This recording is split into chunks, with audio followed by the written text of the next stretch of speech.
आप देख रहे हैं इंडिया टीवी। आपके साथ मैं हूं दीपिका यादव। जिस पिता की उंगली पकड़ करके उसने चलना सीखा था, जिस पिता ने उसके सपनों को पंख दिए थे, जो पिता उसकी जिंदगी का सबसे पहला सुपर हीरो था, उसी पिता ने आखिर क्यों अपनी बेटी को गोलियों से छलनी कर दिया।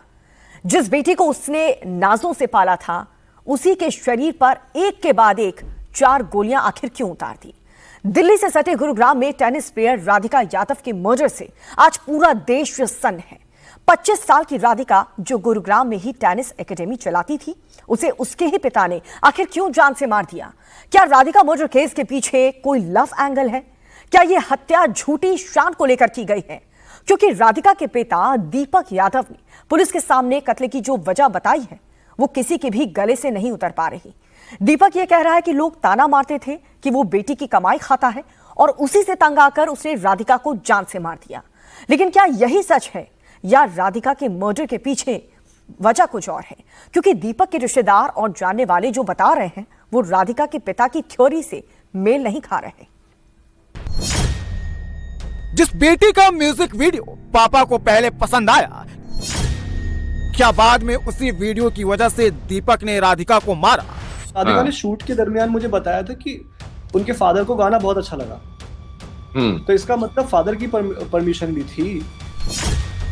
म्यूजिक वीडियो के एक्टर इनामुल हक और राधिका के बीच क्या रिश्ता था? क्या दीपक यादव को अपनी बेटी पर शक था?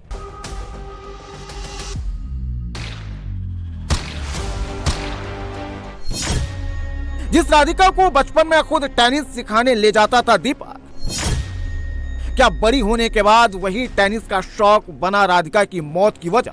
दीपक तो बेचारा बचपन से बिटिया को उसके शौक था टेनिस में, तो उसके शौक को आगे बढ़ाया। वो तो साथ जाता था ट्रेनिंग करवाने के लिए। राधिका किस बात से परेशान थी? घर छोड़कर कहीं दूर क्यों जाना चाहती थी?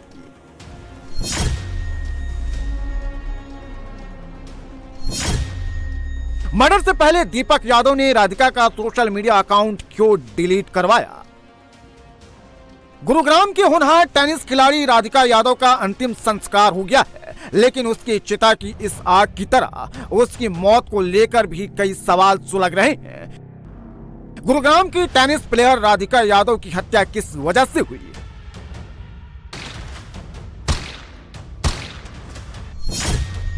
आरोपी पिता दीपक यादव ने मर्डर की जो वजह बताई है, वो कितनी सही है? पुलिस क्यों दीपक यादव की थ्योरी पर यकीन नहीं कर रही है?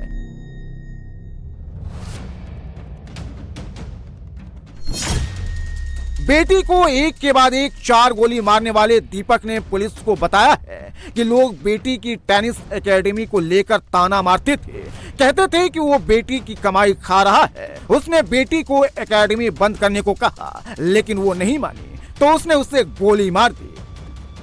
लेकिन आरोपी पिता दीपक यादव की इस थ्योरी पर न तो पुलिस यकीन कर रही है, न उसके रिश्तेदारों को भरोसा हो रहा है, और न ही दीपक के पड़ोसी और गांव वालों को यह बात हजम हो रही है। दीपक की थ्योरी पर सवाल उठ रहे हैं। पहला सवाल, दीपक करोड़ों का मालिक है, हर महीने लाखों कमाता था, ऐसे में लोग उसे क्यों ताना मारेंगे? दूसरा सवाल, दीपक ने खुद राधिका की टेनिस एकेडमी खुलवाई थी, तो वो उसे क्यों बंद करवाने के लिए कहेगा? तीसरा सवाल, इस पूरे हत्याकांड पर राधिका की मां ने अब तक कुछ क्यों नहीं बोला? चौथा सवाल, राधिका का सोशल मीडिया क्यों डिलीट करवाया गया? पांचवा सवाल, क्या पिता ने राधिका की सोशल मीडिया रील से नाराज होकर उसको मारा? छठा सवाल, राधिका के मर्डर के पीछे कहीं कोई लव एंगल तो नहीं? सातवां सवाल, कहीं ऐसा तो नहीं कि राधिका की हत्या किसी और ने की और दीपक ने इल्जाम अपने सिर पर लिया? मैं इस वक्त गुरुग्राम के सेक्टर 57 में मौजूद हूँ, और ये जो घर है ये राधिका यादव का घर है, जिनकी हत्या कर दी गई। उसके बाद से यहाँ बहुत गम का माहौल है। तमाम जो लोग हैं वो यहाँ पर बैठे हुए हैं, और जो रिश्तेदार है वो भी यहाँ पर आए हुए हैं। गम साझा करने के लिए इस घटना ने सबको झकझोर कर रख दिया है कि एक बेटी का इस तरह से कत्ल कर दिया गया। इसके पीछे की क्या वजह है, वो तमाम चीज़ें टटोलने की कोशिश पुलिस की तरफ से की जा रही है, क्योंकि आरोपी जो पिता है उनको गिरफ्तार कर लिया गया है। लेकिन यहाँ की अगर बात की जाए तो लोगों में यकीनन कई तरह के सवाल है कि आखिर ये जो हत्या है, क्योंकि ये कहा गया कि आरोपी जो पिता है उसकी तरफ से बताया गया कि गांव के जो लोग हैं वो ताना देते थे, इसलिए ये हत्या की गई। लेकिन जो गांव के लोग हैं उनसे भी हमारी बात हुई, वो ये मानने को तैयार नहीं, क्योंकि काफ़ी जो प्रॉपर्टी है इस परिवार के पास है, दीपक के पास है। दीपक के गांव वालों ने क्या बताया, राधिका के चाचा ने क्या कहा, म्यूजिक वीडियो वाले इनामुल हक ने क्या खुलासा किया, मर्डर से पहले दीपक के दिमाग में क्या चल रहा था, ये सब आपको बताएंगे। लेकिन पुलिस की पूछताछ में दीपक ने जो बताया, पहले वो सुनिए। दीपक ने पूछताछ में बताया कि वो 15 दिन से सोया नहीं था, घर में बेचैन घूमता था, घर में किसी से बात भी नहीं करता था। राधिका उसकी काउंसलिंग भी करती थी। कुछ समय पहले दीपक के दबाव के चलते राधिका ने अपने सोशल मीडिया अकाउंट भी डिलीट कर दिए थे। दीपक बार बार राधिका को एकेडमी बंद करने को बोलता था। राधिका ने अपने पिता को समझाने की कई बार कोशिश भी की। राधिका ने कई बार दीपक को भरोसा रखने के लिए भी बोला था। राधिका अपने पिता दीपक को कहती थी कि उसके ऊपर 2.5 करोड़ खर्च किए हैं, उन पैसों को बर्बाद नहीं होने दूंगी, अपनी प्रतिभा से बच्चों को टेनिस के लिए ट्रेन करूंगी। अब राधिका का मर्डर करने के बाद आरोपी पिता दीपक ने जो भी थ्योरी बताई है और उस पर उसके रिश्तेदारों ने जो कहा है, वो आपस में बिल्कुल भी मैच नहीं खाते। पुलिस को भी आरोपी पिता की थ्योरी हजम नहीं हो रही। ऐसे में सवाल यह है कि क्या बेटी का हत्यारा दीपक यादव झूठ बोल रहा है? क्या दीपक मर्डर के पीछे का असली राज छुपा रहा है? सबसे बड़ा सवाल तो यह है कि इस पूरे मामले में राधिका की मां आखिर कहां है, क्योंकि राधिका की मां ने अब तक इस हत्याकांड को लेकर कोई भी बयान नहीं दिया है। राधिका के मर्डर को लेकर पहली थ्योरी, लोग पिता को ताना मारते थे, कहते थे बेटी की कमाई खाता है, इसी वजह से मर्डर किया। लेकिन दीपक यादव की इस थ्योरी को खुद उसके रिश्तेदार और गांव वाले गलत बता रहे हैं। कह रहे हैं कि दीपक के पास पैसे की कोई कमी नहीं है। दीपक के पास प्रॉपर्टी इतनी है कि महीना 17 लाख रुपए सिर्फ किराए के आते हैं। ऐसे में कोई उसे इस तरह का ताना मारे, इसका सवाल ही पैदा नहीं होता। बिटिया की इनकम से उनका घर चल, ऐसा ये तो गलत बात चल रही है। प्रॉपर्टी का क्या उनके अच्छी संपन्न परिवार है, भरा पूरा परिवार है उनकी अपनी। हम देख रहे हैं कि अगर घर दिखाए एक बार और दर्शकों को कि अच्छा खासा घर है, करोड़ों रुपए का तो घर यही है। इसके अलावा उनके और 3-4 पीजी है, पीजी चल से इनकम है उनका। पीजी की इनकम है। नहीं ऐसा तो आदमी नहीं है, पैसा नहीं होगा। अच्छा आदमी है वो तो, शुरू से पैसे उनके पास, पैसे कभी नहीं है। हाँ शुरू ऐसे तो कोई बात ही नहीं है। ऐसा कुछ नहीं, उनके पास प्रॉपर्टी बहुत है, कमाई भी बहुत है, किराया वराया का साधन है, कोई ऐसी बात नहीं। राधिका के कत्ल को लेकर दूसरी थ्योरी, पिता को टेनिस खेलना पसंद नहीं था, बेटी को रोका लेकिन नहीं मानी, इसी वजह से मर्डर किया। लेकिन इस थ्योरी पर भी सवाल है। राधिका के टेनिस खेलने से पिता को कभी कोई दिक्कत नहीं हुई। अलबत्ता राधिका के इस शौक को खुद दीपक ने पूरा करने में मदद की। टेनिस की ट्रेनिंग के लिए खुद दीपक राधिका को स्टेडियम ले जाता था। जब बेटी ने टेनिस एकेडमी खोलने को कहा तो दीपक ने बिना किसी नालुकुर उसे 2.5 करोड़ रुपए दे दिए। दीपक तो बेचारा बचपन से बिटिया को उसके शौक था टेनिस में, तो उसके शौक को आगे बढ़ाया, इस लेवल पे लाया, पैसे खर्च। टेनिस एक महंगा खेल है, उसके खेल को आगे बढ़ाया, उसके हुनर को बढ़ावा दिया, कोचिंग दिलाई, तो वो क्यों ऑब्जेक्शन करेगा? वो तो साथ जाता था ट्रेनिंग करवाने के लिए, साथ आना जाना होता था। राधिका के मर्डर को लेकर एक और थ्योरी घूम रही है और वो थ्योरी है उसका ये म्यूजिक वीडियो। राधिका के साथ वीडियो में नजर आ रहे इस शख्स का नाम है इनामुल हक। इनामुल हक एक्टर है। ये वीडियो साल 2024 में रिलीज हुआ था। सवाल है कि क्या इनामुल और राधिका का ये म्यूजिक वीडियो दीपक को पसंद नहीं आया था? क्या दीपक ने राधिका को ये वीडियो करने से रोका था? क्या राधिका ने दीपक की बात मानने से इनकार कर दिया था? क्या इनामुल के साथ दोस्ती की वजह से दीपक गुस्से में था और इसी बात को लेकर उसने राधिका का मर्डर कर दिया? इन सभी सवालों का जवाब खुद इनामुल हक ने दिया। इनामुल ने साफ कहा कि राधिका के साथ उसका सिर्फ प्रोफेशनल कनेक्शन था। इनामुल ने यह भी बताया कि इस म्यूजिक वीडियो से न तो राधिका के पिता को कोई एतराज था और ना ही उसकी मां को कोई ऑब्जेक्शन था। राधिका डायरेक्टली सेट पर आती है शूटिंग के विद हर मदर, अपनी माता जी के मम्मी जी के साथ आती है और सेट पर आकर जब वो दिन मैं बोल सकता हूँ कि राधिका से मेरा हाय हेलो हुआ जो मैं मिला था तब तो मेरी टीम उनसे बातचीत थी, मेरी बातचीत नहीं थी, पर मैंने उस दिन हाय हेलो किया, आंटी जी को, उनकी मदर को भी गुड मॉर्निंग या जो भी मैंने बोला हो मैंने उनको बोला। एंड फिर हमने शूट शुरू किया। शूट हमने 5 से 6 घंटे में खत्म कर दिया। तो राधिका ने शूट के दरमियान मुझे बताया था कि उनके फादर को गाना बहुत अच्छा लगा। तो इसका मतलब फादर की परमिशन भी थी, क्योंकि गाना मैंने उनको भेजा था, फादर को अच्छा लगा सुनने में। देन वो यहाँ पर है। सेम जब वो गाना रिलीज हुआ तो ये तरीका है कि गाना रिलीज होता है तो सब प्रमोट करते हैं उस टीम के। राधिका ने प्रमोट नहीं किया। राधिका ने, ये नहीं बोलूंगा प्रमोट नहीं किया, थोड़ा सा उसने कोलैब एक एक्सेप्ट कर लिया, एक स्टोरी लगा दी, वो भी बहुत दिन बाद। मैंने बोला राधिका म्यूजिक वीडियो खराब लगी क्या आपको, मैंने ऐसे पूछा, तो बोली नहीं नहीं नहीं मैं कुछ चीज में बिजी हूँ। तो मैंने उसकी एक स्टोरी देखी कि उसके दादाजी नहीं रहे। तो मुझे लगा कि ओके, राधिका के ग्रैंड फादर नहीं रहे हैं, ये वजह है, और जो कि जेन्युइन वजह है, इसलिए इसने प्रमोट नहीं करा। तो दीपक के भाई और राधिका के चाचा विजय यादव ने इंडिया टीवी से बातचीत करते हुए ये कहा कि टेनिस एकेडमी का कोई आखिर विवाद नहीं था। रिश्तेदार और गांव वाले ये कह रहे हैं कि दीपक के पास पैसे की भी कोई कमी नहीं थी, तो फिर आखिर दीपक ने राधिका को मारा क्यों? राधिका किस बात से परेशान थी? वो क्यों घर छोड़कर कुछ दिनों के लिए कहीं बाहर जाना चाहती थी? इन सारे सवालों का जवाब अब गुरुग्राम पुलिस तलाश कर रही है। क्या राधिका यादव घुट घुट कर जी रही थी? क्या राधिका पिता की बंदिशों से परेशान थी? राधिका मर्डर केस में नई चैट सामने आई है, जिसमें वो अपने पूर्व कोच के साथ चैट में घर से कहीं दूर जाने की बात कह रही है। कोच से चैट में राधिका घर पर लगने वाली पाबंदी का जिक्र कर रही है। राधिका चैट में कोच से विदेश जाने की इच्छा भी जाहिर कर रही है। चैट में राधिका बता रही है कि घर में काफी रिस्ट्रिक्शन है, कुछ टाइम एंजॉय करना चाहती है, इंडिपेंडेंट रहना चाहती है। राधिका दुबई या ऑस्ट्रेलिया जाने की प्लानिंग कर रही थी। राधिका की एक और चैट में उसके पिता दीपक का भी जिक्र है। इसी चैट में पैसों को लेकर भी बात हो रही है। राधिका कह रही है पापा ने सब सुनकर मना कर दिया, पापा बोल रहे हैं कि कितने पैसे बचेंगे। सवाल यह है कि क्या राधिका अंदर अंदर किसी बात को लेकर बहुत परेशान थी? क्या उस पर उसके पिता की काफी रिस्ट्रिक्शन थी? वो मैंने जब भी राधिका को जहाँ भी देखा है, चाहे वो मेरे एकेडमी में हो, यहाँ पे खेलने के लिए आई हो, या फिर कहीं किसी टूर्नामेंट में मैंने देखा हो, या कहीं और मैं खिलाने गया हूँ वहाँ पे देखा हूँ, तो उसके पापा हमेशा उसके साथ रहते थे। बिना उसके पापा के मैंने उसको राधिका को मुझे आई डोंट रियली रिमेम्बर कि उन्होंने कभी देखा है। वो हमेशा उसके साथ रहते थे।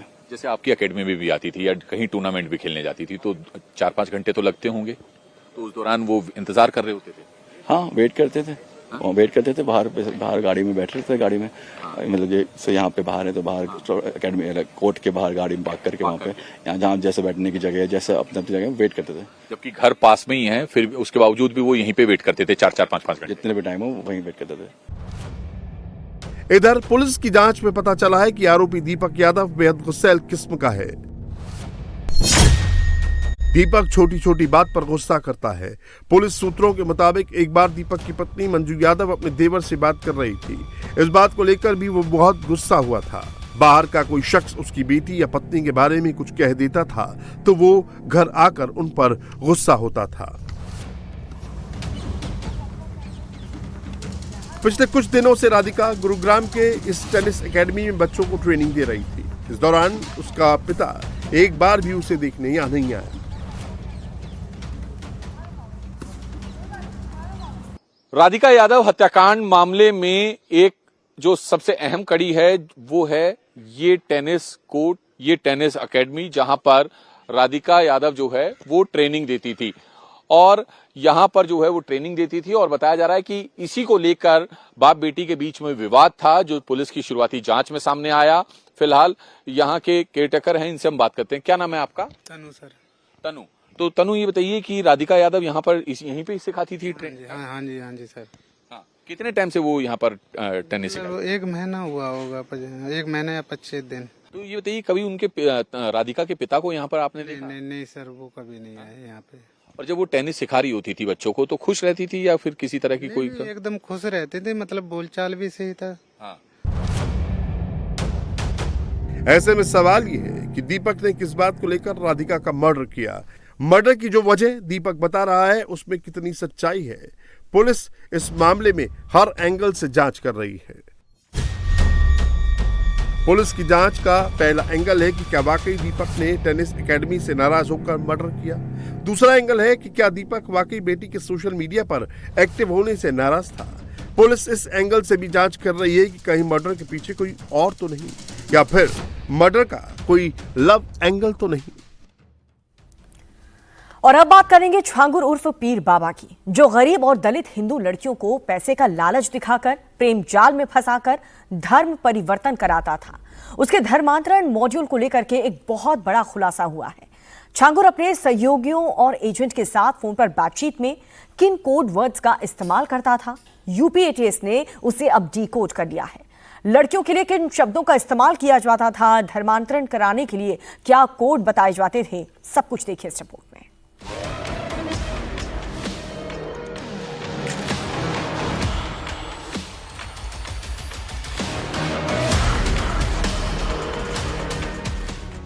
छांगुर का कोड। काजल कोड का क्या मतलब था?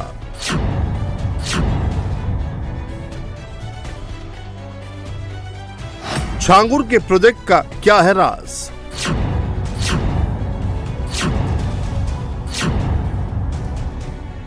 मिट्टी पलटना किसका कोड वर्ड?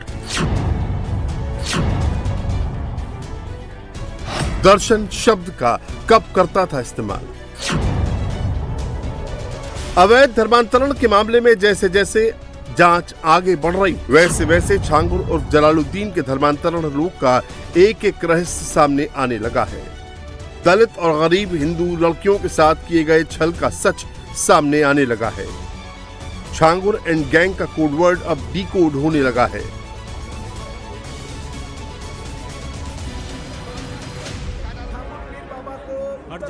अवैध धर्मांतरण के धंधे में छांगुर एंड कंपनी कोडवर्ड का इस्तेमाल करती थी ताकि किसी को कुछ समझ न आए। छांगुर अपने सहयोगियों और एजेंट से फोन पर कोडवर्ड में बात करता था। यूपी एटीएस को छांगुर के कुछ ऑडियो क्लिप मिले। यूपी एटीएस ने कॉल रिकॉर्डिंग में छिपे कोड को डिकोड किया तो खुलासा हुआ कि जलालुद्दीन उर्फ छांगुर एंड गैंग लड़कियों के लिए प्रोजेक्ट शब्द का इस्तेमाल करता था। कॉल रिकॉर्डिंग में काजल शब्द का इस्तेमाल भी हुआ है, जिसका इस्तेमाल लड़कियों को मानसिक तौर पर परेशान करने के लिए किया जाता था।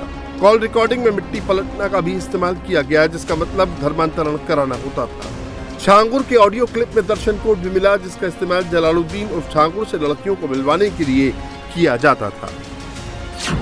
मतलब छांगुर एंड गैंग पूरी तरह से एक सिंडिकेट की तरह काम करता था, जो गलत तरीके से हिंदू लड़के लड़कियों का धर्मांतरण कराता था। ये धर्मांतरण कराने के लिए दो तरह के मॉड्यूल का इस्तेमाल करता था। पहले तरीके में टारगेट पर गरीब हिंदू लड़के लड़कियां होती थी, जिन्हें पैसे का लालच देकर धर्म परिवर्तन कराया जाता था, और दूसरा तरीका था प्रेम जाल में हिंदू लड़के लड़कियों को फंसाकर मुसलमान बनाने का। ऐसी एक पीड़िता जिसे लव जिहाद के लिए छांगुर बाबा ने मुसलमान बनाया, उसने आज यूपी के प्रमुख सचिव गृह संजय प्रसाद से मुलाकात की और छांगुर के काले कारनामों के बारे में बताया। की जो मुलाकात हुई, बातचीत हुई, परंतु छांगुर बाबा और उसके पूरा जो रैकेट चलता था उसके बारे में जरा दर्शकों को बता दीजिए। दरअसल छांगुर बाबा का एक बहुत बड़ा रैकेट है, बहुत बड़ा है, बड़े पैमाने पे चल रहा है। अभी तो एक सरगना गिरफ्तार हुआ है, गैंग का सरगना। अभी बाकी लोगों की गिरफ्तारी नहीं की जा रही है, और इसमें जितना डिले किया जा रहा है गिरफ्तारी को लेके, उतना ही इसमें धर्मांतरण का कार्य और बढ़ रहा है। किस तरीके से ब्रेन वॉश करता था छांगुर बाबा, उसके साथ के लोग जिन्होंने आपको बरगलाया और आपके साथ जबरदस्ती शादी कर ली, नाम बदल करके, धर्म परिवर्तन करके? दरअसल ये मैं कह सकती हूँ कि केरला स्टोरी का उदाहरण है। केरला स्टोरी में जिस तरह से है वही घटनाएं की जाती हैं। इनका दो तरह का धर्मांतरण का कार्य होता है। एक होता है कि प्रेम जाल में फंसाना, दूसरा होता है आर्थिक रूप से जो कमजोर वर्ग रहता है उसको करना। क्या आप लोग को कुछ पैसों का भी प्रलोभन दिया गया था? देखिए, मेरे साथ तो पैसों की बात थी नहीं, क्योंकि मुझे पैसों की तो खैर उस लालच में तो मैं थी नहीं, तो मुझे प्रेम जाल द्वारा फंसाया गया था। जिसने आपको फंसाया था प्रेम जाल में, उसने खुद को हिंदू बताया था? जी, उसने अपने आप को इंट्रोड्यूस किया था अमित नाम से। उसका असली नाम अबू आमिर अंसारी है, पुत्र अबू हुरैरा अंसारी है। और ये इनका पूरा परिवार, मतलब इनके परिवार में सभी के काम बटे हुए हैं, कौन किस तरह से क्या करता है। 2019 में जब मैं वहाँ पे गई थी तो उम्मी रकीबा जो है नीतू की दोस्त है, इसकी गिरफ्तारी बहुत ज़्यादा ज़रूरी है क्योंकि इसके परिवार से कई खुलासे होंगे। इसके द्वारा अबू आमिर की ये बहन है, तो इसके द्वारा मेरी मुलाकात हुई थी। कमरा बना हुआ था, कमरे में 25-30 महिलाएं और लड़कियां थीं और छांगू रवा था और नीतू थी। तो मेरी नीतू से जब मुलाकात हुई तो नीतू का नाम तो नीतू बताया, और फिर जब उसका हिजाबी लुक देखा तो मैंने पूछा, मैंने कहा ये कैसे? तो बोला मैं नसरीन बन गई हूँ और इसमें बहुत खुशहाली रहती है। और छांगू रवा ने ये कहा कि बेटा उसमें कुछ नहीं रखा है, बुत परस्ती होती है और इसमें बहुत खुशहाली होती है। हम लोगों की मदद करते हैं आर्थिक रूप से और हर तरह से हम उनकी मदद करते हैं।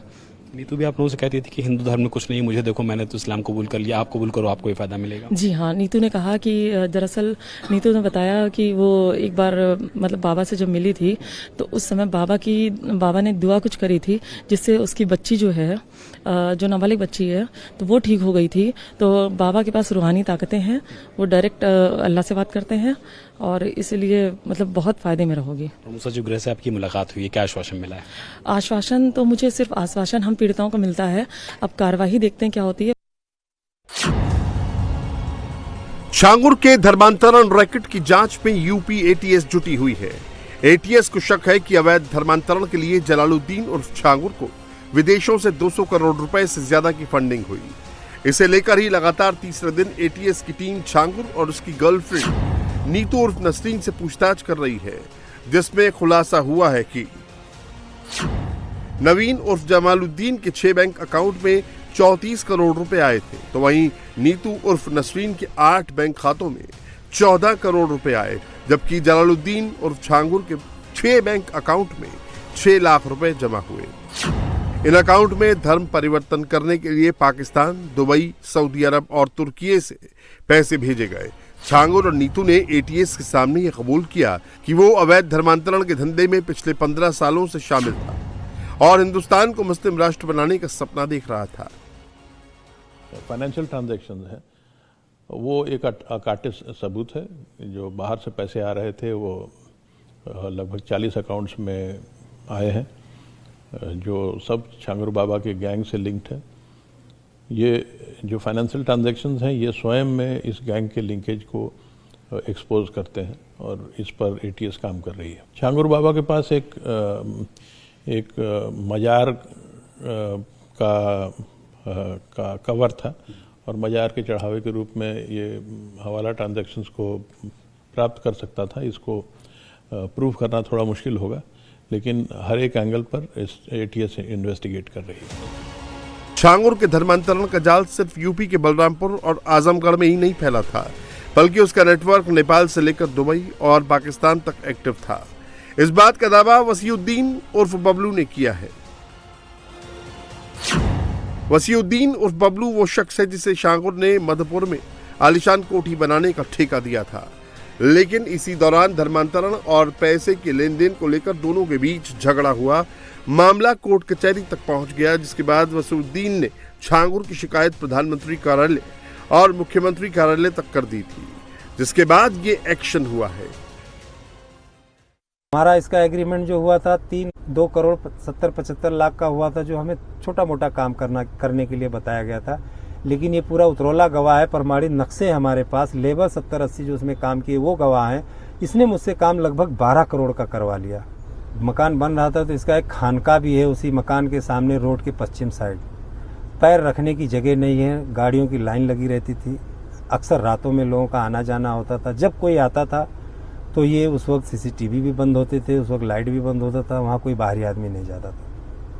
ये 2 चीज़ पे नज़र रखता है, एक तो धर्म परिवर्तन पे नज़र रखता है और एक तो अवैध संपत्तियों पे नज़र रखता है। व्यवहार किया, धर्म परिवर्तन कराता है, वीडियो बना के विदेशों में भेज के उसके बदले में जो खर्च करता है उसका 10 गुना पैसा इसको मिलता है।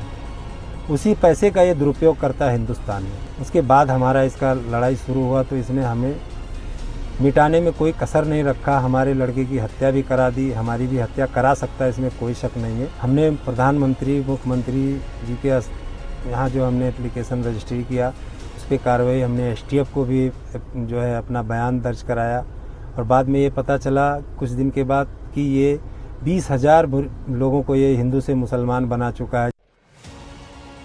वसीउद्दीन तो छांगुर बाबा पर 30,000 हिंदुओं के धर्मांतरण का आरोप लगा रहा है।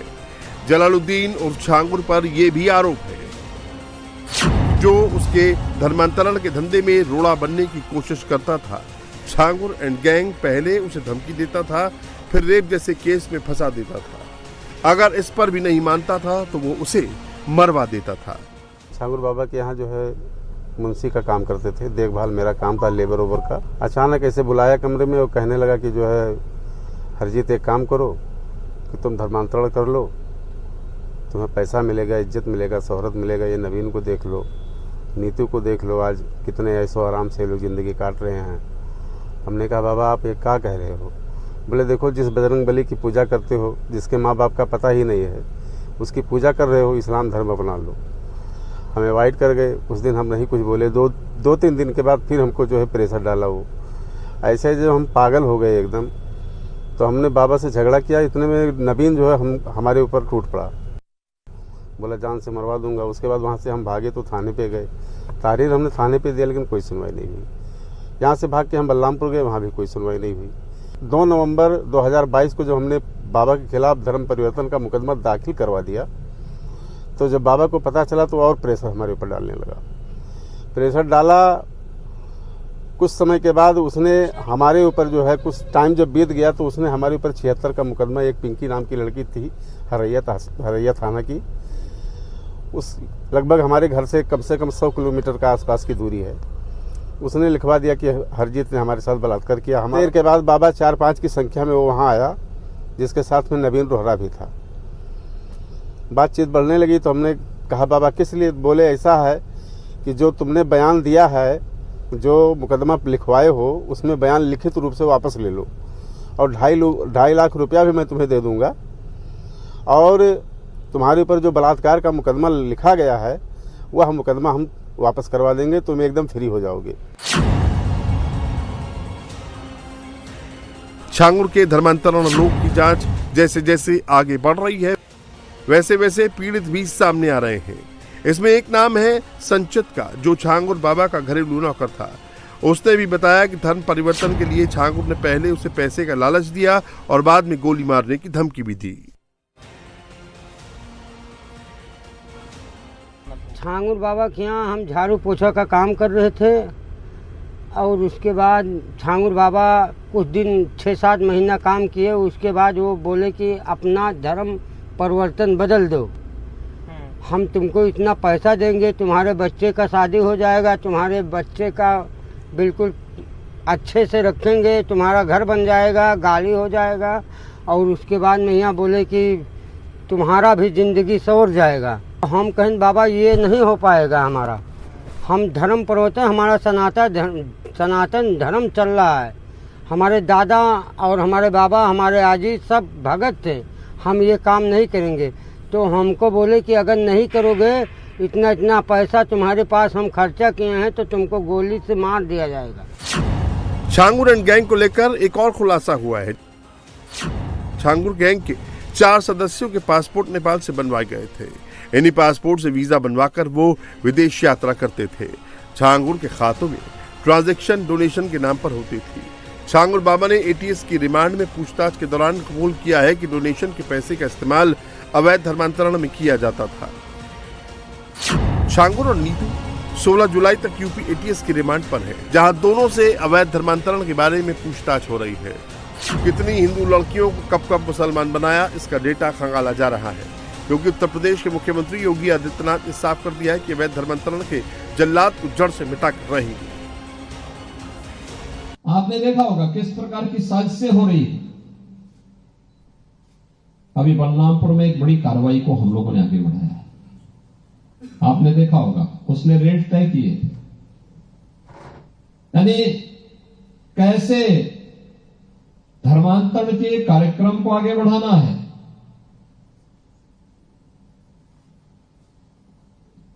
हिंदुओं में, ब्राह्मण में, क्षत्रिय में, सिखों में, अन्य ओबीसी जातियों में अनुसूचित जाति जनजाति के लोगों को कैसे धर्मांतरित करना, सबके रेट उसने तय किए हुए थे। विदेशों से उसमें धनराशि आ रही थी। आप सोचिए 100 करोड़ से अधिक का ट्रांजैक्शन अब तक उसके 40 खातों में प्राप्त हुआ है और लगातार उस अभियान को आगे बढ़ाने का कार्य कर रहा था। ये लोग किस रूप में देश का स्वरूप बिगाड़ने का काम कर रहे हैं। परिस्थितियां बदली है, उद्देश्य उनका वही है जो समय था। हां, काम का तरीका उन्होंने बदला है। अवैध धर्मांतरण के मास्टरमाइंड का मायालोक मिट्टी में मिलाया जा चुका है। अब यूपी एटीएस के टारगेट पर छांगुर के वो गुर्गे हैं जो अवैध धर्मांतरण में जलालुद्दीन का साथ देते थे। हिंदू लड़के लड़कियों को बहला फुसलाकर मुसलमान बनाते थे और हिंदुस्तान को मुस्लिम राष्ट्र बनाने का सपना देख रहे थे। बाबा बागेश्वर धीरेन्द्र शास्त्री आजकल बहुत ज्यादा परेशान है। वजह है बागेश्वर धाम। छतरपुर के 7 किलोमीटर एरिया में फैले धाम में ऐसी कौन सी हरकत होती है जिसे बाबा खुद नहीं रोक पाते, कंट्रोल नहीं कर पाते। बाबा को धाम में आखिर कौन परेशान कर रहा है? बाबा ने खुद खुल करके अपना दर्द बताया है, परेशानी सुनाई है, साथ ही अपने भक्तों को हिदायत भी दी है। अगर आप बाबा बागेश्वर धाम जाना चाह रहे हैं, आप बाबा बागेश्वर की बात सुनते हैं, उनकी बात को समझते हैं, बालाजी के दर्शन के लिए जाने की इच्छा रखते हैं, तो हमारी ये रिपोर्ट देखिए, क्योंकि इस रिपोर्ट में आपको बाबा बागेश्वर की परेशानी समझ आएगी। बाबा बागेश्वर धीरेन्द्र शास्त्री आजकल परेशान क्यों हैं? धाम है 7 किलोमीटर का, कोई भी घटना हो जोड़ हमसे देते। धीरेन्द्र शास्त्री को हर दिन नई चिंता क्यों सता रही है? कुछ भी ऊंच नीच हो जाएगी बेटा, हम उसको क्या जवाब देंगे भगवान को। हर प्रवचन, हर कथा में बाबा किस परेशानी का जिक्र कर रहे हैं? मुझे गोपाल में होई गैया तेरी सुधे। बागेश्वर धाम में लाखों भक्तों की भीड़ उमड़ रही है। बाबा नए नए भजन रिकॉर्ड कर रहे हैं।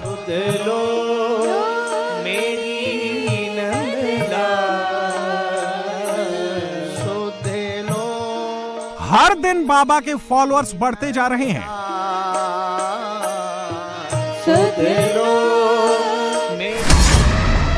लेकिन फिर भी धीरेन्द्र शास्त्री बहुत परेशान है, टेंशन से घिरे हुए हैं। धाम है 7 किलोमीटर का, कोई भी घटना हो जोड़ हमसे देते हैं। धीरेन्द्र शास्त्री की पहली टेंशन बागेश्वर धाम में होने वाले हादसों की है। न्यूज हम पे बनती, गालियां हमें पड़ती, मुसीबत हमें पड़ती, सफाई हमें देनी पड़ती, दिक्कतें हमें झेलनी पड़ती। बाबा की टेंशन नंबर 2 धाम में घूमने वाले शराबियों की है। हमने 2-3 बार अपने चेलों को भेजकर 4-5 को पिटवाया है, पौवा पी के प्रसाद बना रहे थे। अब बताओ, अब ऐसे लोगों की पूजा की जाए तो क्या किया जाए?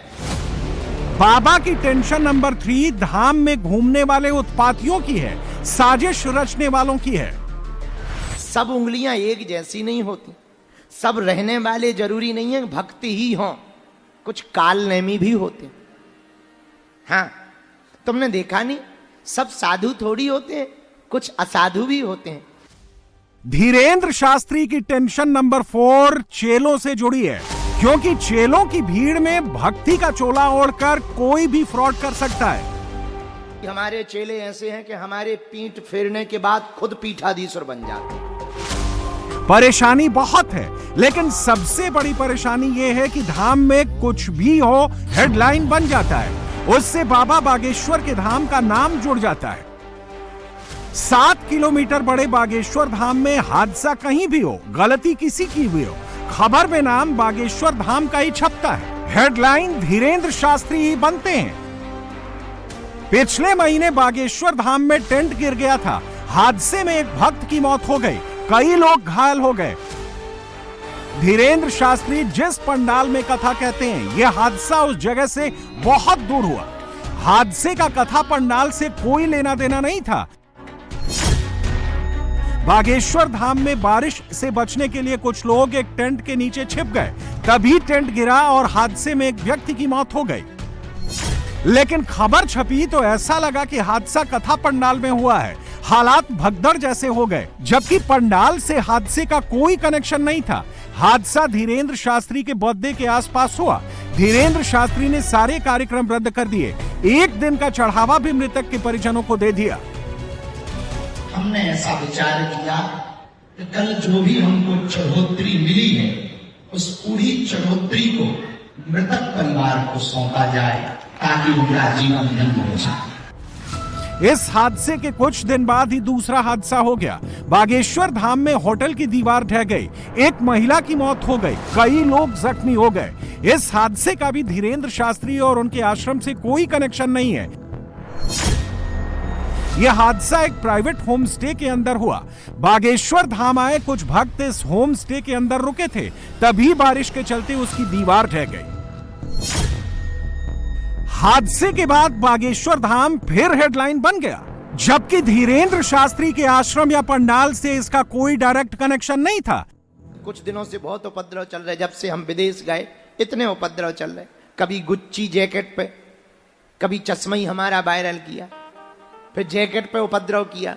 वहां से वापस आए तो अब पूछो ही मत, किसी नेताजी ने बयान दे दिया, न लेना न देना। वह उससे जैसे तैसे फ्री हुए, तब तक बारिश इंद्र देवता नाराज रहे। पता नहीं उनसे हमारी क्या दुश्मनी थी, वो टेंट वाला हो गया। अच्छा, धाम है 7 किलोमीटर का, कोई भी घटना हो जोड़ हमसे देते। अब हमारा ना ढाबा वालों से लेना देना, ना होम स्टे वालों से लेना देना। पैसा वो कमाते हैं, ढाबा वो चलाते हैं, गाड़ी वो चलाते हैं, हमारा उनसे क्या लेना देना। ऑटो उनकी हैं, कमाई वो करते हैं। और यहाँ से 7 किलोमीटर में पूरे में ढाबा बने, होटल बने, लेकिन पैसा वो कमाते, मजे वो लेते। पर कोई घटना हो जाती तो न्यूज हम पे बनती, गालियां हमें पड़ती, मुसीबत हमें पड़ती, सफाई हमें देनी पड़ती, दिक्कतें हमें झेलनी पड़ती। बागेश्वर धाम कुल 7 किलोमीटर में फैला है।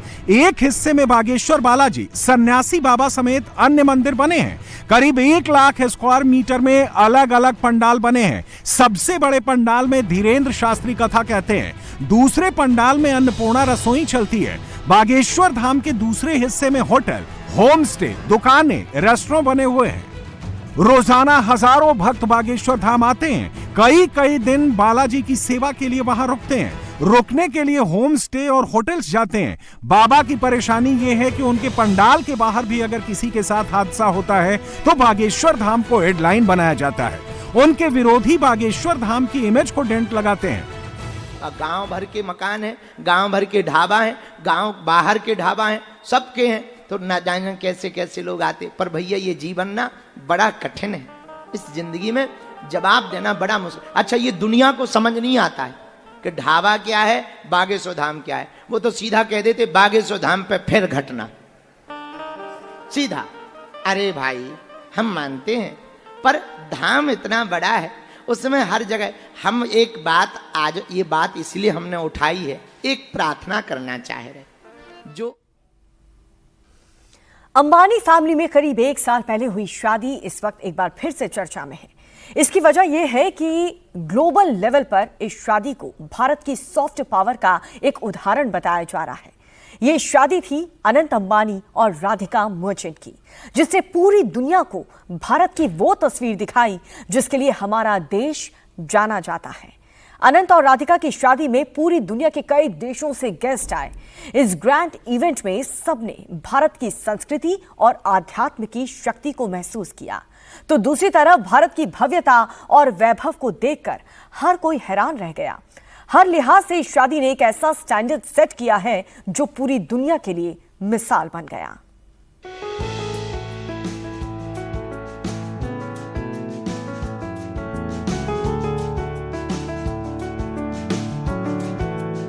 भारत में 1 साल पहले की ये शादी सिर्फ एक आयोजन नहीं, बल्कि दुनिया को भारत की अद्भुत और भव्य तस्वीर दिखाने वाला मौका साबित हुई।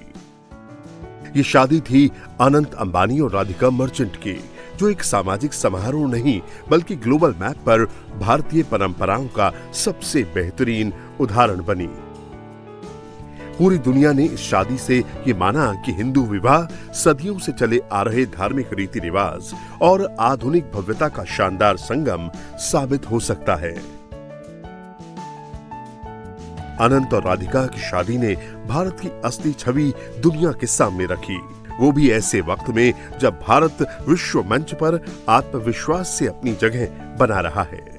फाइनेंस से लेकर टेक्नोलॉजी और बिजनेस तक में भारत तरक्की कर रहा है। उसकी समेटी हुई झलक इस शादी में दिखाई दी।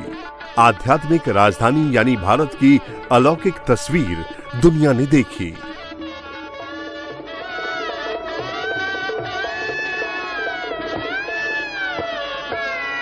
इस शादी में गेस्ट की लिस्ट ही अपने आप में भारत की बढ़ती अंतर्राष्ट्रीय साख और उसकी भूमिका के बारे में सब कुछ बयां कर देती है। अंबानी फैमिली के इतने बड़े आयोजन की मेजबानी से दुनिया के गणमान्य लोग एक मंच पर आए, भारत की तरक्की के पहिए की गति को करीब से देखा। हिंदू विवाह को व्यापक धार्मिक रीति रिवाजों और परंपराओं के साथ संपन्न किया जाता है। अनंत और राधिका की शादी में भी इसकी झलक दिखी। इस विवाह को संपन्न कराने के लिए विद्वान पंडितों को बुलाया गया था। धार्मिक और आध्यात्मिक दिग्गजों का ये समागम अद्भुत था। अनंत और राधिका को सुखमय जीवन का आशीर्वाद देने के लिए शंकराचार्य समेत कई बड़े धर्मगुरु मुंबई आए। ज्योतिर्मठ के शंकराचार्य स्वामी श्री अविमुक्तेश्वरानंद सरस्वती महाराज, रामानंद संप्रदाय के जगतगुरु रामभद्राचार्य और स्वामी रामदेव समेत कई धर्मगुरुओं ने अनंत और राधिका को सुखी और स्वस्थ जीवन का आशीर्वाद दिया। सबसे खास बात यह है कि इतनी भव्य शादी होने के बावजूद हिंदू विवाह से जुड़े हर एक रीति रिवाज और परंपराओं का पूरा ध्यान रखा गया। वैदिक मंत्रों और मंगल गान के बीच हुई अनंत और राधिका की शादी को देखने दुनिया भर के दिग्गज यहाँ पहुंचे और सभी हिंदू विवाह की परंपराओं की तारीफ की। अंबानी परिवार की शादी ने भारत की पहचान, मानवता और परंपरा को दुनिया के सामने रखा। युवा अंबानी जोड़े ने हर भारतीय परंपरा और रीति रिवाज का पालन किया। राधिका अनंत विवाह ने इस शक्तिशाली संदेश को दुनिया के सामने असरदार तरीके से पहुंचाया कि भारत आज भी शुभ काम की शुरुआत आध्यात्मिक परंपराओं का पालन करते हुए करता है। आज के दौर में पूरी दुनिया भारत की सैनिक, कूटनीतिक और आर्थिक ताकत देख रही है। इस सब के बीच अनंत और राधिका की शादी ने दुनिया भर को भारत की सामाजिक और सांस्कृतिक ताकत दिखाई। ये शादी भारत की सॉफ्ट पावर की एक बड़ी मिसाल बनी। शादी के दिन के डेकोर की थीम थी एन ओड टू बनारस। दुनिया की सबसे पुरानी लिविंग सिटी के डेकोर और सनातनी परंपराओं और रीति रिवाजों के संगम ने दिखाया कि आखिर भारत को दुनिया की आध्यात्मिक राजधानी क्यों कहा जाता है।